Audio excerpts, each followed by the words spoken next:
Assalamualaikum warahmatullahi wabarakatuh.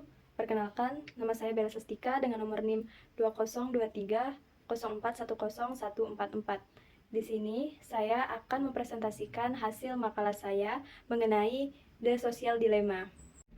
Setelah saya menonton video The Social Dilemma, saya mengetahui beberapa isu-isu yang dibahas tentang video tersebut, yaitu yang pertama ada bias algoritmik, yaitu diskusi ini menyoroti bagaimana algoritma yang seringkali dikembangkan oleh sekelompok individu yang homogen dapat melenggangkan bias dan ketidakadilan, sehingga menyebabkan hasil yang tidak adil di berbagai bidang seperti peluang kerja, persetujuan pinjaman, dan akses terhadap informasi.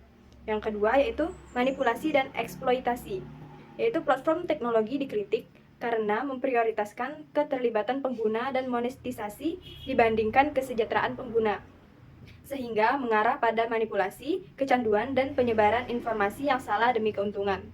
Yang ketiga yaitu membahas mengenai polarisasi dan fragmentasi, yaitu dimana membahas tentang bagaimana platform teknologi berkontribusi terhadap polarisasi masyarakat dengan menciptakan ruang gema yang dipersonalisasi, di mana individu dihadapkan pada konten yang memperkuat keyakinan mereka, sehingga mengarah pada perpecahan dan fragmentasi masyarakat lebih lanjut.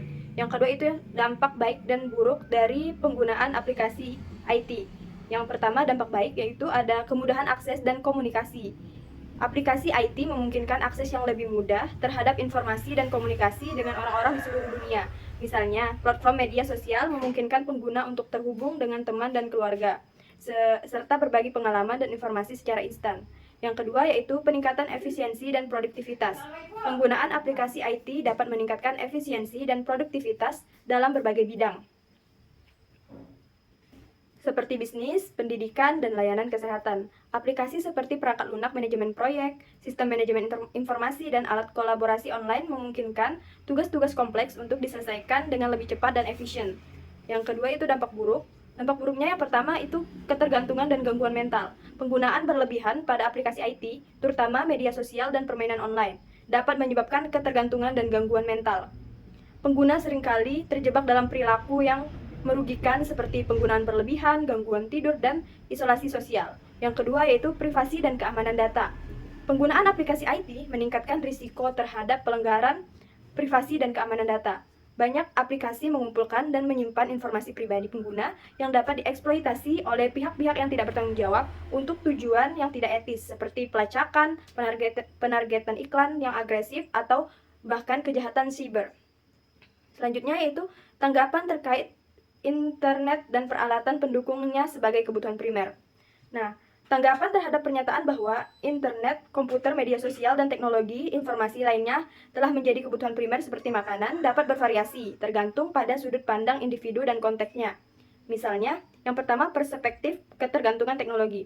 Bagi banyak orang, terutama di dunia modern yang terhubung secara digital, teknologi informasi telah menjadi bagian penting dari kehidupan sehari-hari. Mereka bergantung pada internet, komputer, dan media sosial untuk bekerja, berkomunikasi, belajar, dan bersosialisasi. Dalam konteks ini, kebutuhan akan teknologi tersebut mungkin dianggap setara dengan kebutuhan makanan. Yang kedua yaitu perspektif keseimbangan dan keterbatasan. Meskipun teknologi informasi memiliki peran penting dalam kehidupan modern, ada juga argumen bahwa kebutuhan akan makanan, air, dan tempat tinggal tetap menjadi kebutuhan primer yang tidak dapat digantikan oleh teknologi. Ketergantungan yang berlebihan pada teknologi juga dapat membawa risiko terhadap kesehatan mental dan fisik individu. Yang ketiga yaitu perspektif konteks sosial dan ekonomi. Di beberapa negara dan komunitas, akses yang terjangkau dan merata terhadap teknologi informasi masih menjadi tantangan. Oleh karena itu, menyamakan kebutuhan akan teknologi dengan kebutuhan makanan mungkin tidak sepenuhnya tepat secara global. Faktor-faktor seperti aksesibilitas, infrastruktur, dan kondisi sosial ekonomi perlu dipertimbangkan dalam menilai kebutuhan teknologi. Yang terakhir yaitu cara bijak dalam menggunakan teknologi informasi. Cara bijak dalam menggunakan teknologi informasi untuk menghindari ketergantungan dan pengaruh negatifnya melibatkan kesadaran pengaturan batas dan penggunaan yang bertanggung jawab. Misalnya yang pertama, sesuaikan penggunaan teknologi dengan kebutuhan, yaitu gunakan teknologi informasi hanya saat diperlukan dan hindari penggunaan yang berlebihan atau tanpa tujuan yang jelas. Yang kedua, perhatikan waktu tidur, yaitu hindari menggunakan perangkat digital terlalu dekat dengan waktu tidur. Cahaya biru layar dapat mengganggu ritme tidur dan kualitas istirahatnya. Sekian video ini saya buat, pas saya akhiri, wabillahi taufiq wal hidayah. Wassalamualaikum warahmatullahi wabarakatuh.